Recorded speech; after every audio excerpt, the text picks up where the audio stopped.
2nd of May 1982. 4 weeks out today, and we've done 10,200 miles.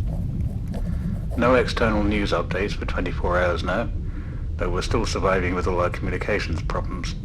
Lots of signal patching. On the home front, my diet seems to be working at last. By the day of the sinking, Lieutenant Sethia's neat handwriting covers 18 pages of his diary.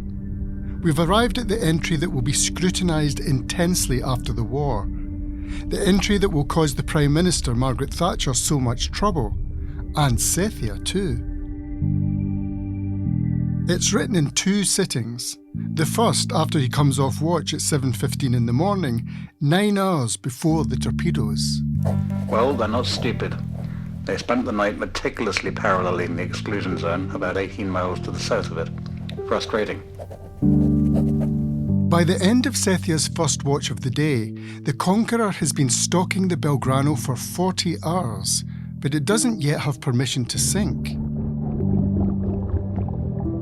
Britain's own rules of engagement prohibit an attack unless the Belgrano intrudes into the exclusion zone. But when Sethia picks up his diary again that night, the Belgrano is at the bottom of the sea and 323 Argentinian men are dead.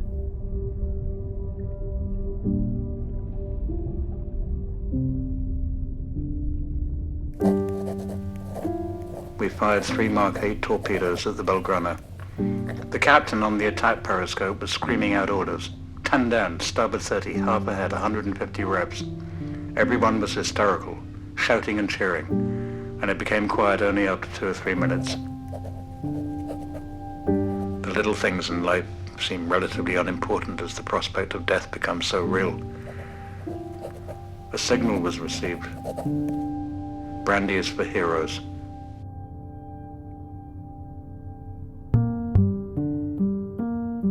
Of the roughly 25,000 men Britain sent to the South Atlantic, 100 served with Lieutenant Sethia on HMS Conqueror. So I was 17 and a half. So that was my first assignment, was HMS Conqueror. Excuse the phrase, but I was shit hot. I was good. I was good. The crew all came from different backgrounds and had various levels of experience. New recruits and old hands. You show me any World War I battleship and I can tell you exactly everything about it. It's funny, it's a piece of advice my father gave me. Become an expert in something. Which I thought, well, that's a bloody good idea. There are 11 officers on board the submarine. The other men are known as ratings. During Operation Corporate, the crew spent 90 continuous days at sea together, all crammed into a 5,000-ton metal tube, about the size of a large jumbo jet. Submariners call their boats iron coffins. I remember lying in my bunk thinking, I hope I'll be all right. I hope I won't let myself down, my captain down, the crew down, the Navy down. But you don't know, you worry, because it's all unknown. I'd never been to war.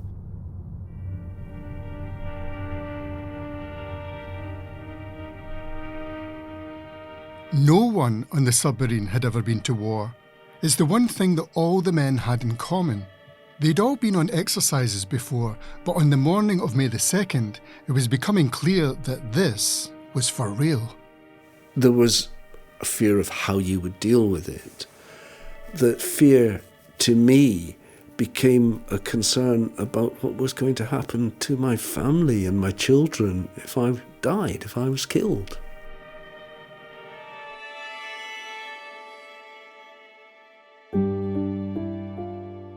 More than 4 decades later, the crew all reflect differently on the events of that day. Some of the gung-ho ones, quiet as a mouse. It affected different people in different ways. I'd rather have not been there, to be perfectly honest. If you go to war, people die. Coping with it, we just got on. A strange mathematical equation I've done in my head is that's 3 people each of us killed. That there were 3 times as many people killed as there were crew. War is brutal. I can't say I've lost any sleep about it. It was a duty to be done, and it had to be done. When I first went back to my church and I was asked by the minister, please stand up. You've come back in one piece. Thank the Lord. Thank God you're back in one piece with us. Can you give us an account of how you feel? I kind of felt, not lost, but I kind of felt, God, you know, what did we do?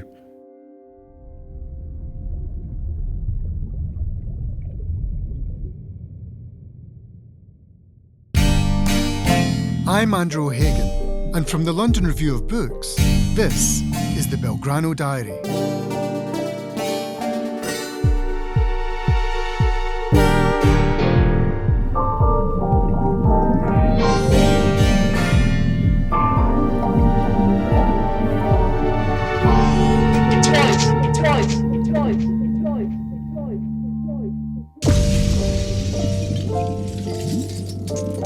Episode 2.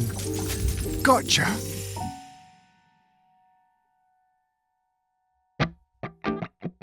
We will get to the torpedoes, but to understand how the order to attack came to be made, we need to go back to May the 1st, the day HMS Conqueror first sighted the General Belgrano. It's taken 4 weeks to get there, but the British task force are now gathering in and around the 200-mile exclusion zone. The Argentinian Navy is in the same seas. Armed conflict is looking increasingly likely, but Britain has yet to declare war, and in fact, it never will. The entirety of Operation Corporate is conducted under Article 51 of the United Nations Charter, the right to self-defence.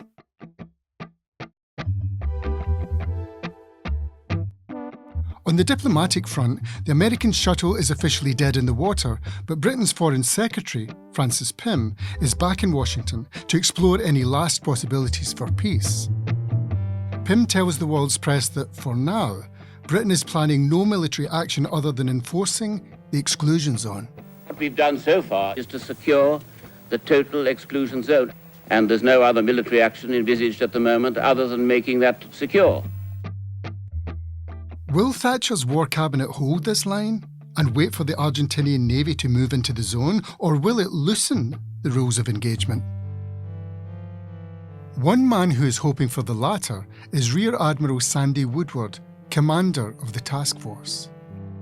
Woodward wants to up the military ante, strike hard and fast, and knock the Argentinian Navy out of the war at the earliest opportunity. He's on board HMS Hermes, one of Britain's 2 aircraft carriers, just off the Falklands, and is talking up Britain's military capabilities. I think they'd be very ill-advised to try and take us on, because they'll suffer some very severe losses. I would put our chances as being considerably better than the opposition. On the journey south, Woodward has been petitioning the Chiefs of Staff to dump the exclusion zone. In one message, he writes that the zone is military nonsense and completely spitchers any prospect of further ops. Spitchers, by the way, is a good old posh word for fucks up. Woodward continues, if we wish to make a show of force, we should do it in style. It should be in full acceptance of the possible need to fight. If we have to fight, we should seek to engineer the best possible killing ground. Woodward devises a bold opening gambit to deceive the Argentinians into thinking a full-scale invasion is imminent. A series of bombing raids on the runway at Port Stanley, the capital of the Falklands. He explained his deception plan in an interview to ITN after the war. The plan was to draw out their surface fleet and chop it up with our nuclear submarines, while we ran away. We were the bait. The nuclear submarines were the spears. Woodward's concern was the task force were vulnerable to both the Argentine Navy and the Argentine Air Force. So he wanted to impose a maximum attrition on them before any landing took place. The official historian of the Falklands War, Lawrence Freedman. So his basic aim was to persuade the Argentine forces that actually a landing is underway, that the main business has already started, to get out their navy, to get out their air force, and to take out what they can. Argentina's only advantage in military terms is in the air, and so Woodward's primary target is their aircraft carrier, the 25 de Mayo. It's in a battle group to the north of the islands and is being tracked by another submarine, HMS Splendid. If the British can sink it, they will have neutralised the biggest threat to the task force. Thatcher signs off on Woodward's plan, authorising the bombing raids, and in a first significant change to the rules of engagement, she agrees that he can attack the aircraft carrier, even if it is found outside the exclusion zone. Good afternoon. 2 airstrips on the Falklands were bombed today by British planes. The attack was led by a Vulcan bomber, followed by a flight of Harriers. Admiral Sandy Woodward, the commander of the task force, who turned 50 today, said it was the best birthday present he could have wished for. The key day was the 1st, and that was when hostilities opened. That was when that extraordinary Royal Air Force Vulcan raid took place on the airport at Port Stanley. That's when at least 3 or 4 destroyers or frigates started bombarding Argentine positions at Port Stanley.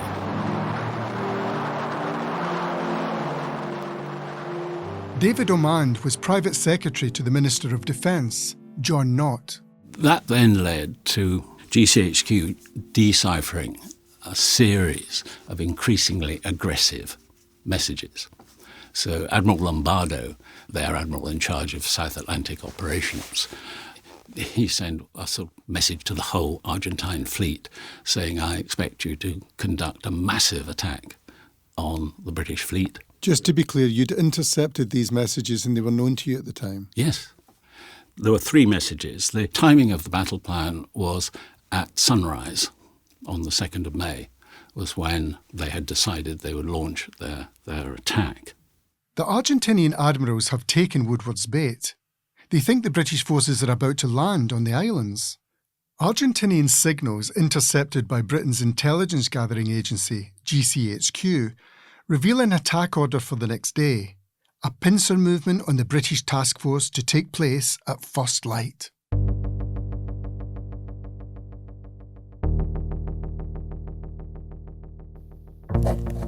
Second of May 1982, trailing them discreetly from about 10,000 yards, hoping that our intelligence reports are accurate and that they're going to turn north into the zone. On the morning of the 2nd of May, in anticipation of the Argentinian offensive, the captain of the submarine, Chris Rayford Brown, calls his officers together in the wardroom.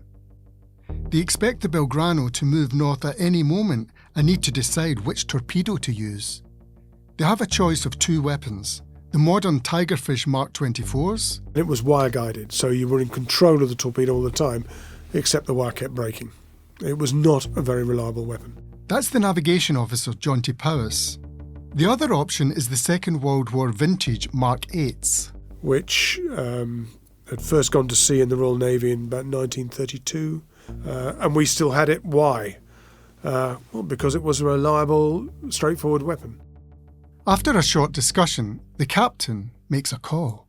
Tim McClement, the second in command of the submarine. The captain said, if we are required to attack, we're going to use the Mark 8 because we'll use a Second World War designed torpedo to sink a Second World War built ship. HMS Conqueror is ready to strike as soon as the Belgrano joins the expected Argentinian pincer movement and intrudes into the exclusion zone. At 8 o'clock in the morning, the Belgrano makes its move, but it's not the one that anybody is expecting. And that's when it started heading back towards the west. We wondered why they'd done that. Are they retreating? Are they doing something else? West is away from the British task force and towards the Argentinian mainland. British High Command doesn't know it yet, but the intelligence suggesting an Argentinian offensive is out of date. The attack's been called off, and the Belgrano and the rest of the fleet have been ordered to fall back. What are we going to do? What are we going to be asked to do?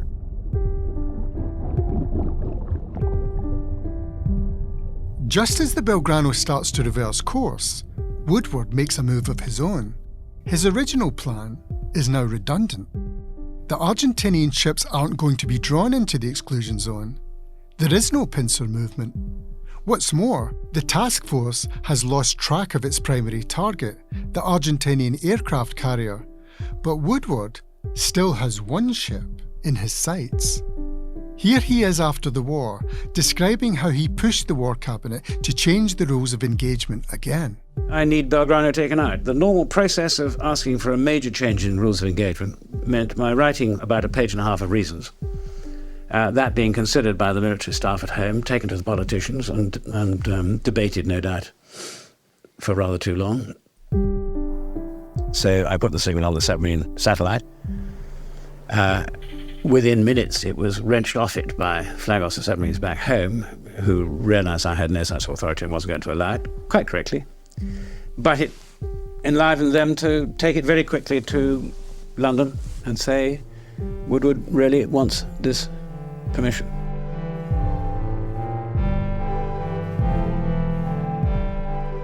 Woodward's first order doesn't reach the Conqueror, but that doesn't matter. His intervention is a bluff meant to concentrate minds back home, and it works. The Chief of the Defence Staff, Admiral Lewin, realises what Woodward is up to. He summons his driver and heads straight to Chequers, the Prime Minister's country retreat. Lewin is seeking a second change to the rules of engagement in 3 days.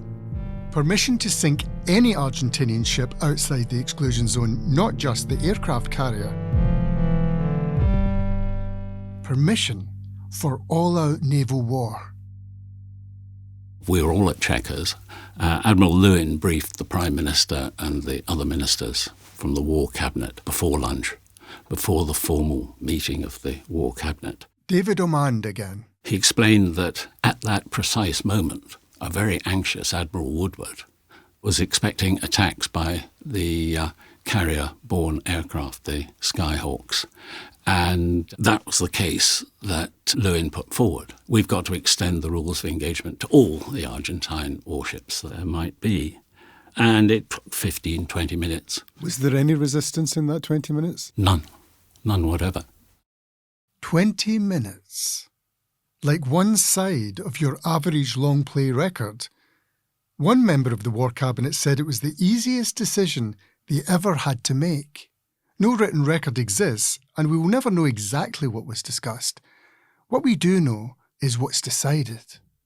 Thatcher agrees to change the rules of engagement and also, crucially, not to warn the Argentinians of this change. Lawrence Freedman again. Basically, the key relationship was Lewin and Thatcher, and Thatcher trusted him. He was charming, she was susceptible to his charm. Lewin understood how to talk to Thatcher. She was very unwilling to deny the military anything. Lewin and Woodward have what they want, permission to sink any Argentinian vessel they can find. As Mrs. Thatcher and the War Cabinet sit down to lunch, the attack order is written, encrypted, and then relayed to the Conqueror. All systems go. Change to the rules authorised, sink the Belgrano. They're doing about 13 knots and appear to be ambling on quite unconcernedly. No zigs, no sonar transmissions, and only the occasional radar sweep. We were very aware of the fact they were outside the exclusion zone, and it seemed very apparent that they had no idea that anybody else was there, because we'd had no sonar contact from their sonar. They had not operated their equipment actively and gone ping, ping. I personally would not describe the Belgrano and her escorts ever as being as a threat. Had there been more signs of aggression, I think that the exclusion zone would have been penetrated, which it was not. The Argentines were particularly careful not to do that, not to cross a particular boundary, not to step too far. What was the point of having an exclusion zone if vessels were to be attacked outside it? For the last 6 hours, Sethia and the crew on the Conqueror have been tracking the Belgrano as it heads west, away from the task force. As Thatcher and the War Cabinet eat their pudding, the Conqueror goes to periscope depth to relay this information to naval headquarters at Northwood and receive their latest orders. But in the same moment as they inform the Chiefs of Staff of the Belgrano's reversal of course, they get the order to go in and sink it. At a very precise 14:41 Zulu time, Northwood downloads the signal informing them that the Belgrano is heading away from the exclusion zone. They now know that the Argentinians appear to be pulling back. But this information is not passed on. As far as the admirals are concerned, the Belgrano's reversal of course is immaterial to their strategy. Lawrence Freedman. It was too late to have any effect on these decisions.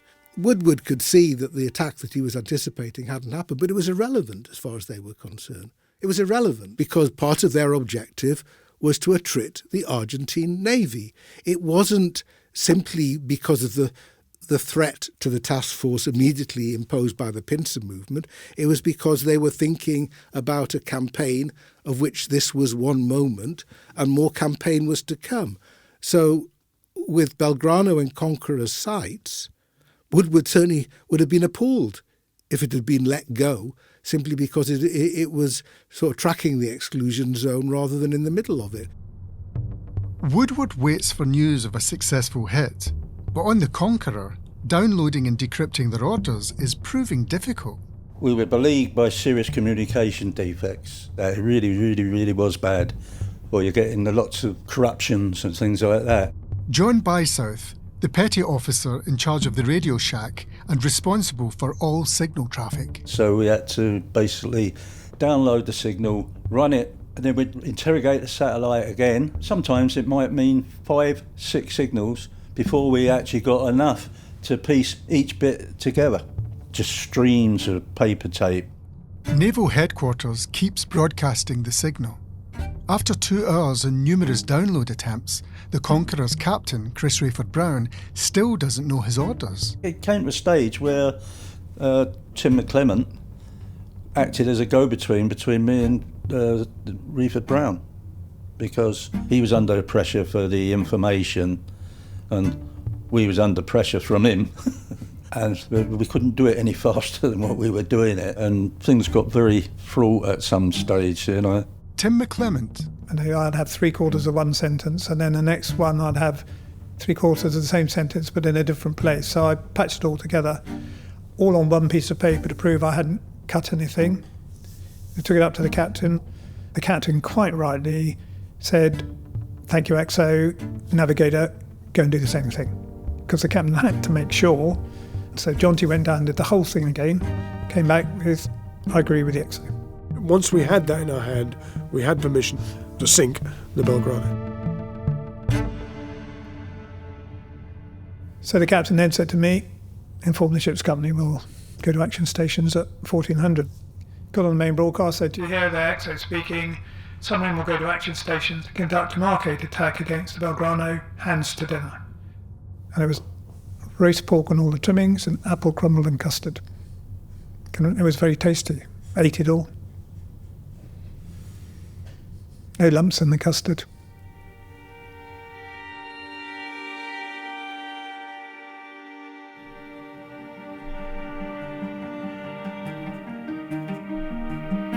Second of May 1982.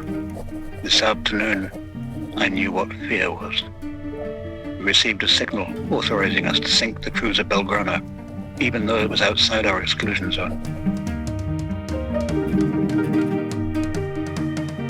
The human mind, thinks about all sorts of things, and sometimes it's the opposites happening at the same time.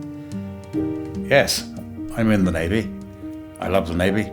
Gosh, what an incredibly exciting and inverted commas thing I'm going to be involved in. Equally, I would be very surprised if there was a single person on board who did not admit that at some stage he was scared shitless. Trembling, terrified, at that point. 17-year-old Stephen McIntosh is one of the youngest on board. And I remember sitting there and going to myself, bloody hell, this is actually happening.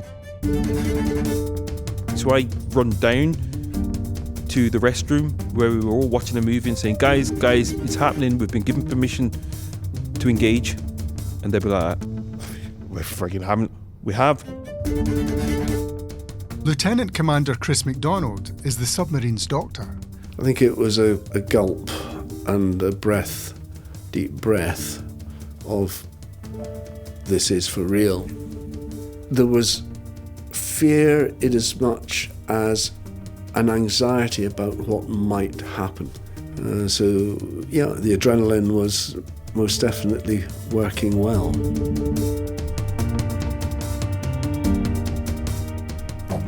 We went deep and opened from the cruiser's port side to about 4,000 yards.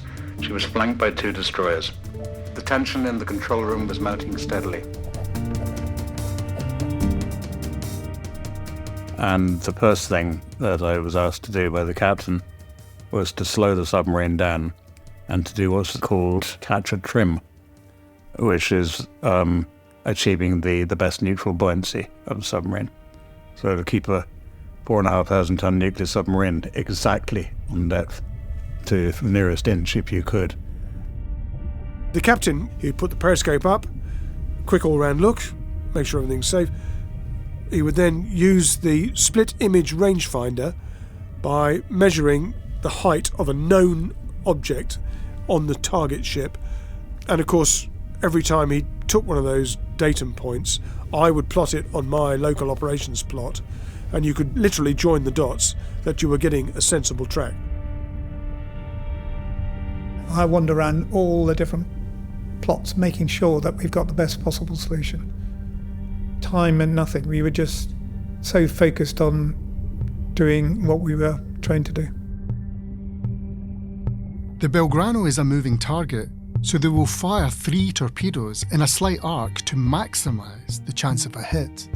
So the captain goes up and starts the drill for the firing setup, where he will press the bearing, but First Lieutenant calls out, "Do not fire!" And there's silence in the control room. But he was the only person that had realised that the captain was going early, i.e. we're not there yet. My job is to give the captain the best possible firing solution. That's my job. So that's why I said do not fire. But when we both turned around, there were about 16 other people in the control room, completely shocked, because the second in command's just stopped the captain firing the first torpedo since the Second World War. And they're actually looking between the two of us going, what's going on? Tim, the first lieutenant, watched the dials move. So we then said, now, sir. And the captain then does the perfect drill. On, bearing, that, cut, on, fire. Handles go up, periscope goes down. What you hear in the control room is click, whoosh, thump, bam, bam, as the engine starts. And it leaves the torpedo tube at a speed of about 23 knots and then very quickly accelerates to 45 knots. The next torpedo then does exactly the same thing 3 seconds later, and then the next torpedo 3 seconds after that. You can feel it, it's a as it makes its way, and the next thing was, history.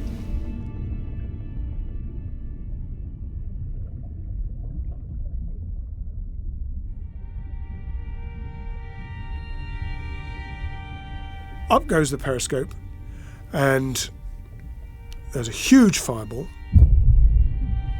And the next thing we hear, of course, is 3 seconds later, is of the next torpedo striking the bow.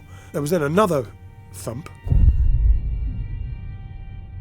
And I suppose there were 20 or 30 people in the control room at the time, shouting and cheering. The weapons have hit. And that lasted for about 15 seconds.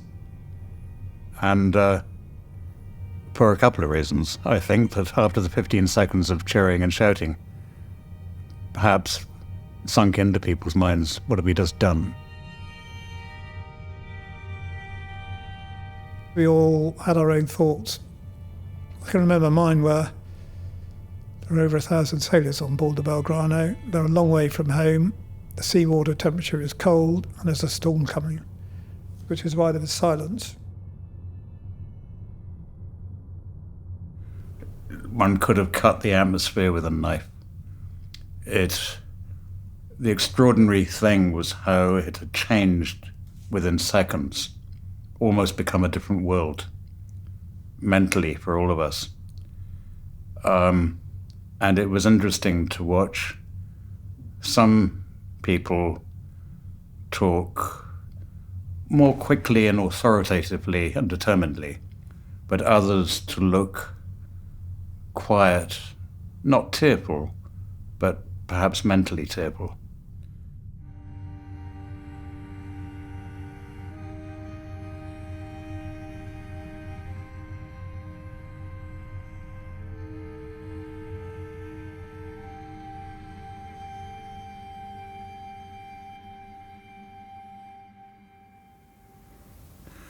I do remember actually listening to the Belgrano breaking up. If you can imagine a huge ballroom with a very, very high roof and an enormous 18th century glass chandelier, it sounded like the chandelier suddenly snapping its wire and falling to the ground. And it was tinkling, tinkling, tinkling, tinkling. That sound, it sounds odd perhaps, but that was what it sounded like. Is that upsetting to think about? Yeah. Even after all this time? It's a funny thing, the human mind, yeah. I mean, it sounds crazy, but, there are some things that sort of... Do you understand that? I do. Very much. But, I put on a very good mask most of the time, but it's this one area that I find a bit hard sometimes.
In the immediate aftermath, Conqueror flees the scene.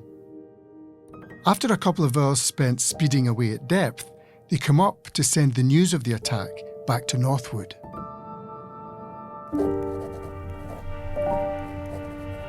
Second of May 1982. I went to bed at 21:30, my heart pounding against my chest.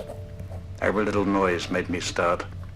My ears have become sensitive to the slightest sound, and we're all finding that we jump whenever there's a bang. The lads have all taken it very well. A couple were very frightened outwardly, and the rest of us made do with being frightened inwardly. I don't think that most of them realize it yet. They're still, as I am, a bit high. However, everyone is smiling nervously, expounding on the rights and wrongs, recalling the tensions and feelings. I wonder how many died. As I write, I'm still a bit overwhelmed by it all. I can hardly believe the enormity of what we've done.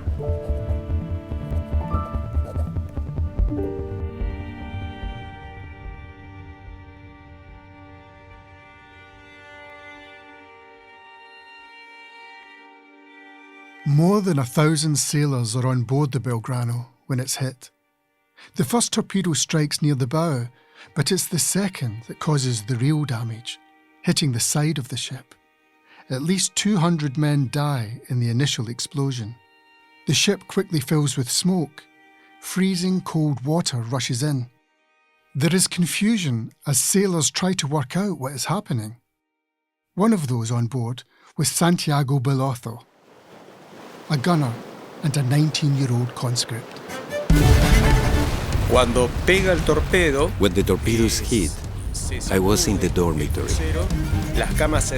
The cruiser shook, the bunks collapsed, and the light went out immediately. As the water pipes burst, steam came rushing out, and there was a second explosion. We knew there had been some kind of enemy attack, but not what sort.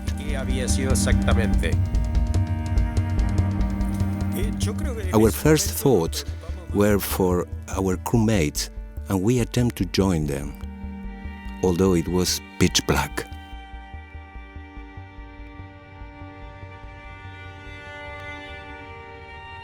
There was a sepulchral silence and a strange acrid smell.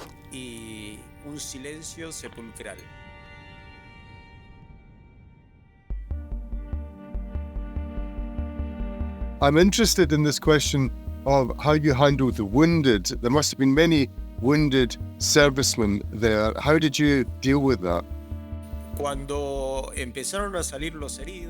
The first things the medics did when the wounded started to come out was to administer morphine to the worst burned. Some people were unrecognizable. The medics drew an M on their foreheads in their own blood, and also the time the morphine had been given. In the bow, where I was, the way the boat was listing meant that we had to make a human chain so the injured could pass behind us without toppling into the water, which was coming onto the deck, mixed with oil, which made everything very slippery. When the torpedoes hit, all communication systems on board the ship are destroyed. The Belgrano cannot send a distress signal, delaying the rescue effort. When was the decision made to abandon ship? At a certain point, it was clear to us that the ship was going down. Some boarded the rafts so as to be able to help down the injured. There were many bodies on the top deck, where many of the worst injured died. The evacuation went smoothly. There was no panic or hysteria. Everyone abandoned ship. The last on deck were the captain and the petty officer Barrio Nuevo.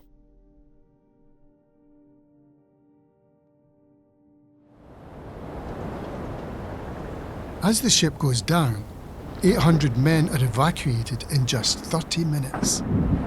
A storm was coming and the sea was very choppy. Our life raft launched okay, but the water was very rough and the waves drove us toward the ship's hull, and our raft tore when we hit it. In an instant, we were thrown into the water.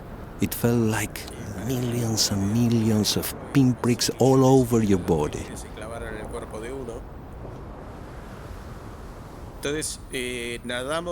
First, we swam to one raft, but its lieutenant wouldn't let us on board. Then to another, where a guy we called Sarrucho grabbed us and pulled us into the boat, with the two of us in the fetal position, covered in engine oil. At 1700, we saw the ship sink.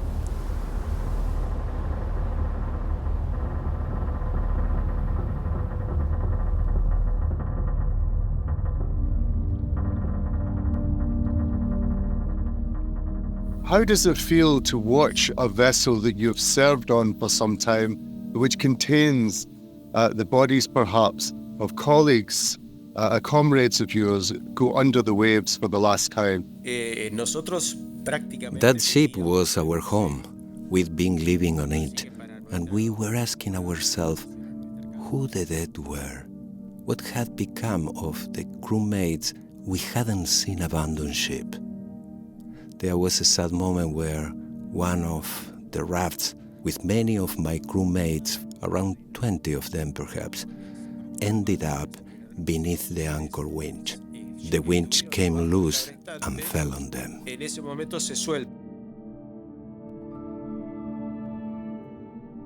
must be hard to get those things out of your line, even after decades. These are things that stay with you for a long time. We ended up in a group of 3 rafts. Ours held 32, and it only had capacity of 20. We spent the night bailing water because the raft's side doors had been breached and the waves breaking over the roof were sinking it. We had to hold it up with our bodies so that it couldn't flip over.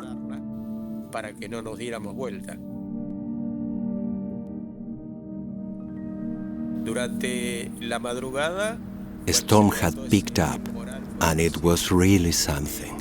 100 kilometers per hour winds, 10 meters waves breaking over us.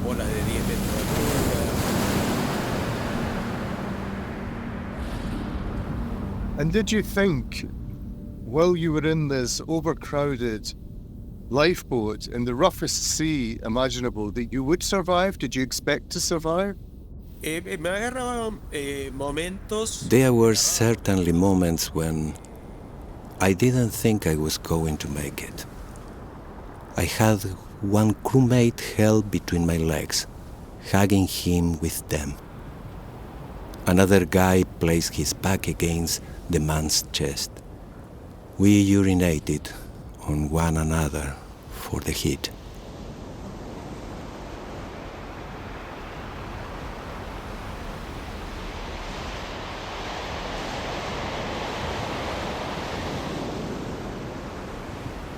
The storm scatters the rafts in every direction.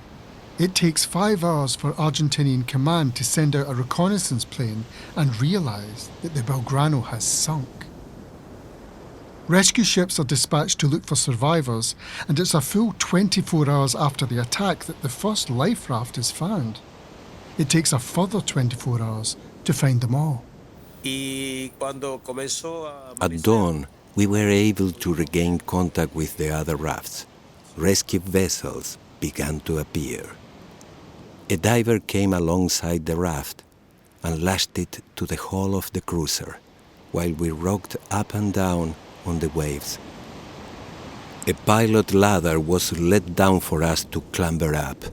Those of us who were able to do so unassisted climbed up.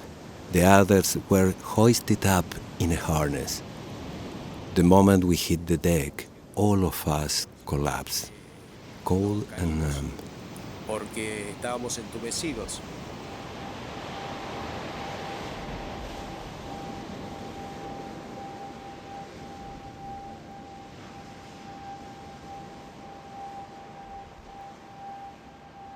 Back in the UK, Rupert Murdoch's Sun newspaper announces the news of the sinking with the headline, "Gotcha."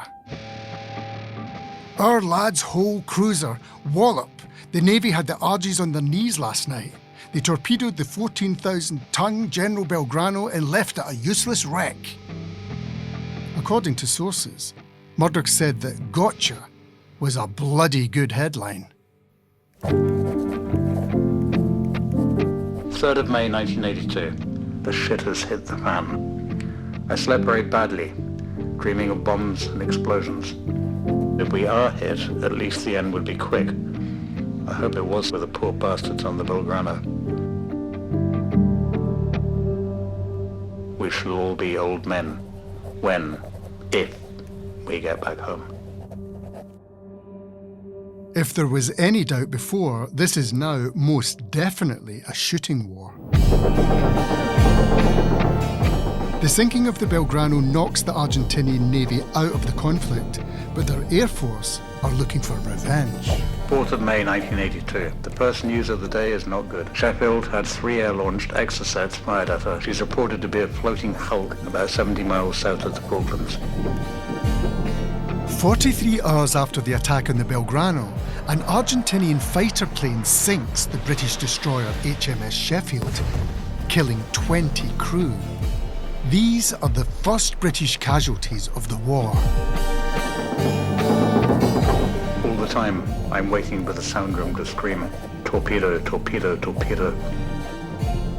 Over the next 6 weeks, the fighting over land, sea and air will be bloody and brutal. Bad news for the skimmers again. Antelope has sunk. Britain loses 6 more ships. Coventry is still floating, but upside down. More than 100 Argentinian aircraft are destroyed. 30 A4s and 20 Mirages. Argentina has now lost 1/3 of her air force. On May the 21st, 3 weeks after the attack on the Belgrano, the task force begins to unload troops. The site of the landings, San Carlos Bay, is nicknamed Bomb Alley. Christ, I hope that politicians see sense and call it a day. There are probably more dead and injured men than there are inhabitants of the Falklands. By June, the task force has landed enough troops to launch the next phase. British battalions march towards Port Stanley, taking control of the surrounding hills. I hope that this is justified and that this bloody stupid business can be finished soon. Life is precious, and killing is horrific and pointless. We've all learned this. On June the 14th, completely surrounded, the Argentinian garrison surrenders. A commanding officer breaks the news to reporters embedded with the task force. There is a white flag flying over Stanley. Very marvellous.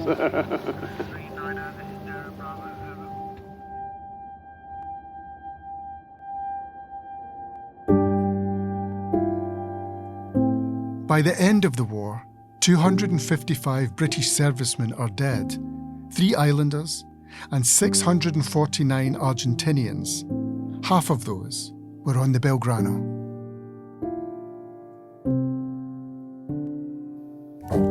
15th of June 1982.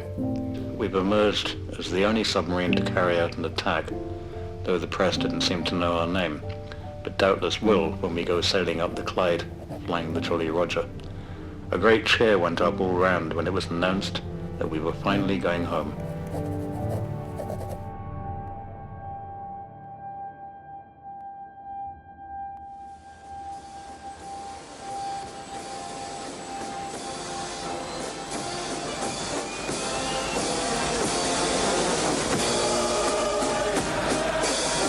At the Victory Parade in the City of London, thousands of tearful and cheering Britons salute the heroes of the task force.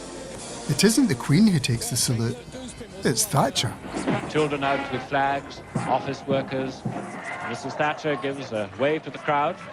The Lord Mayor indicates. Thatcher's gamble has paid off. Her triumphalism has awaited its true occasion, and the Falklands War provides it. She tours the country giving celebratory speeches. The Empire strikes back, is the message. Imperial pride restored.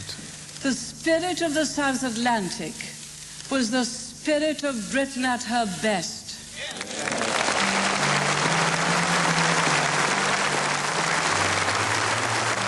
The British public is caught up in the moment and her poll ratings soar.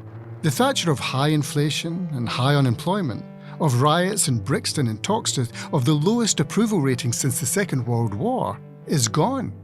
A new armour-plated Prime Minister has taken her place, and she's going to bring the vanquishing spirit of the war to bear on the situation at home. What has indeed happened is that now, once again, Britain is not prepared to be pushed around. We have ceased to be a nation in retreat. And that is increasingly the mood of Britain. And that's why the rail strike won't do. Before the task force set sail, the Ulster Unionist MP Enoch Powell questioned the Prime Minister's mettle. "The nation will learn in the next few weeks," he said, "of what stuff the Iron Lady is truly made." After victory, the results are in. The Right Honourable Lady aware, the report has now been received. It shows that the substance under test consisted of ferrous matter of the highest quality, that it is of exceptional tensile strength, is highly resistant to wear and tear and to stress, and may be used with advantage for all national purposes. Like many ideologues, Thatcher isn't sentimental, except about herself. She hangs these words, signed by Powell, above her desk at number 10. Thatcher has finally lived up to her favourite sobriquet. Ladies and gentlemen, I stand before you tonight in my red star chiffon evening gown.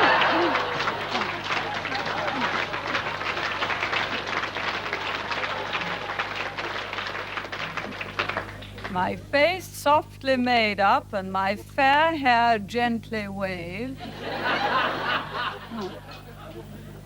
The Iron Lady of the Western world.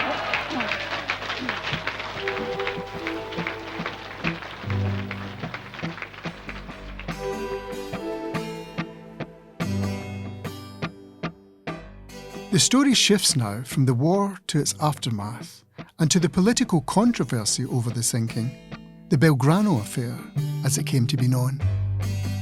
The events of May the 2nd are not controversial immediately. During the war itself, no one questioned the legitimacy of the attack. The circumstances seemed simple enough. The Belgrano was at sea and part of a battle group. The British had the chance to sink it. And they did.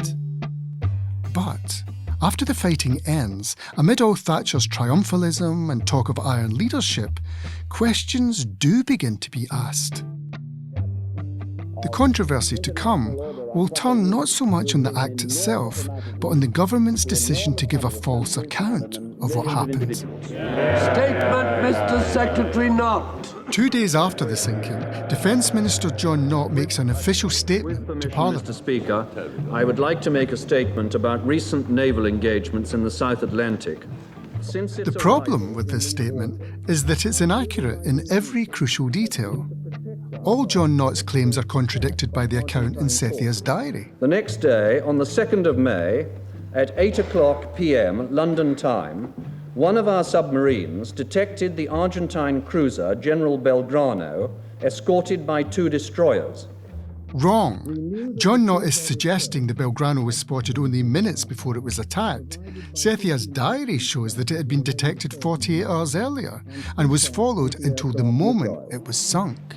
This heavily armed surface attack group was close to the total exclusion zone and was closing on elements of our task force which was only hours away.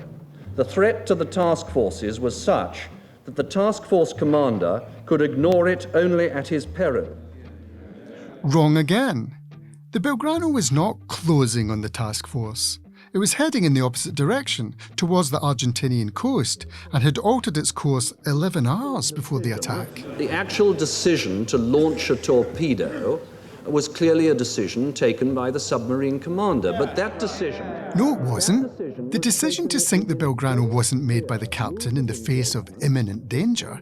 It was made many hours earlier when the War Cabinet changed the rules of engagement, authorising the Navy to sink any Argentinian vessel wherever it was found. These inaccuracies will be repeated again and again. On the same day as John Knott, Thatcher herself said, And had we left it any later, it would have been too late. Then I might have had to have come to the House with the news that some of our ships had been established. The government's version of events seems intended to exaggerate the threat level of the Belgrano, as if it was a case of sink or be sunk. During the war, the government had a near-total monopoly on information coming out of the South Atlantic. No one thought to query the official narrative. But as the task force returns to the UK, discrepancies start to emerge, and one man will make it his mission to unravel the government's lies.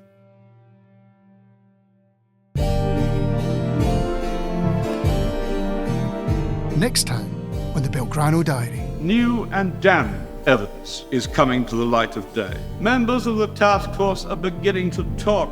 I'm listening to our leaders basically just telling lies. So I did not want to become part of that lie.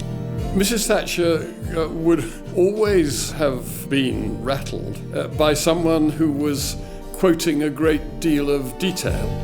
It was a classic example of where a politician starts to pull on a thread. Is it the submarine commander, or is it the Prime Minister who is lying? I think that the Honourable Gentleman mustn't use that word. I'm sure he would rephrase that final comment. Is it the submarine commander or the Prime Minister who's telling the truth?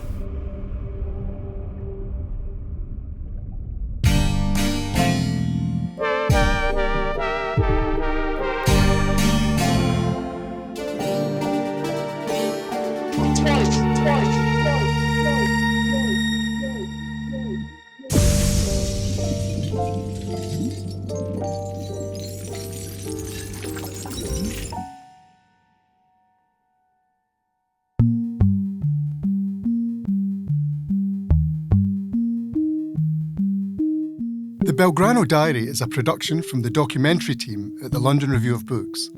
If you like this episode, please leave a rating and a review wherever you listened. This helps other listeners find the show. Episode 3, Small Lies, Big Lies, will be available next Thursday, April the 11th. You don't need to wait to listen to the rest of this series. If you click in the link in the show notes, you can access all the episodes right now, as well as hours of extended interviews.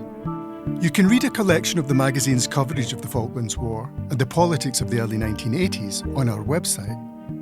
There's a link to this in the show notes, where you will also find a list of the archival audio used in this episode. The series producer was Richard Curling. Ben Walker was the producer, and Zach Brophy the story editor. Original music and sound design by Joel Cox. The words of Santiago Belotho were read by Julio Galan. I'm Andrew O'Hagan.